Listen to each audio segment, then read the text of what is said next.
Covid के इस दौर में लॉकडाउन ने हमारी अर्थव्यवस्था की कमर तोड़ रखी है। अब भले ही चाहे कोई एक बड़ा व्यापारी हो या फिर एक किसान, सभी लोग लॉकडाउन के बाद के रिजल्ट से परेशान हैं। पर आपने कभी ये सुना है कि एक किसान ट्रैक्टर, बैल, मशीन छोड़कर अपने 11 साल के बेटे की साइकिल की मदद से अपना खेत जोतता है? सवाल थोड़ा अटपटा सा है और साथ ही गंभीर भी।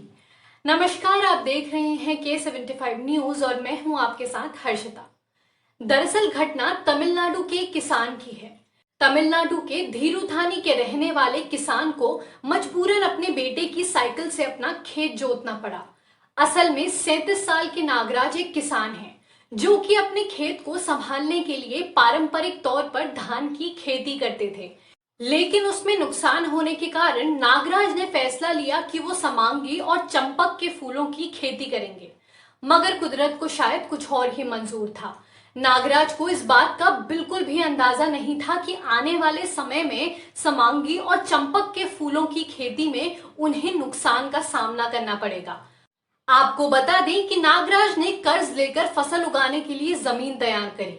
लगभग 6 महीने तक खेतों की देखरेख करी और फसल बढ़ने का इंतजार किया। लेकिन दुर्भाग्यवश फूलों के बड़े होने पर मंदिर लॉकडाउन की वजह से बंद कर दिए गए और शादी जैसे कोई भी फंक्शन हुए ही नहीं। अब इन सभी हालातों की वजह से नागराज की परेशानियां और बढ़ गई, साथ ही कर्ज अदा करने की चिंता भी। लेकिन इन सभी हालातों के बावजूद नागराज ने हिम्मत नहीं हारी और एक बार फिर उसी फसल को दोबारा उगाने का काम शुरू कर दिया। आपको बता दें कि नागराज ने इस बार अपने बेटे की साइकिल से अपने खेतों को जोता है। जी हाँ, नागराज के 11 साल के बेटे को कुछ समय पहले स्कूल में एक साइकिल मिली थी। इसी बात पर नागराज के बेटे कहते हैं, मैं हमेशा से पापा और फैमिली के दूसरे मेंबर्स को खेत में काम करते हुए देखता हूँ। जब पापा थक जाते हैं तो मैं साथ देता हूँ। काम और मेहनत करने में घर के किसी भी सदस्य को कोई शर्म नहीं है। हम जुताई कर रहे हैं, मैं साइकिल को धक्का देता हूँ और पापा खींचते हैं। और जब मैं उनके लिए खाना लाता हूँ तो मैं उनकी जुताई में मदद भी कर देता हूँ।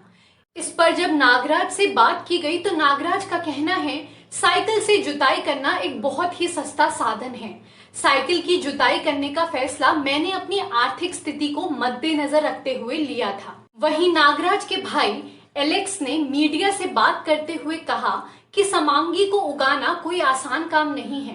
पहले 6 महीने किसी भी तरह की कमाई की उम्मीद रखना बेकार है और हमने लॉकडाउन के कारण फसल के 2 सीजन पहले ही बर्बाद कर दिए हैं।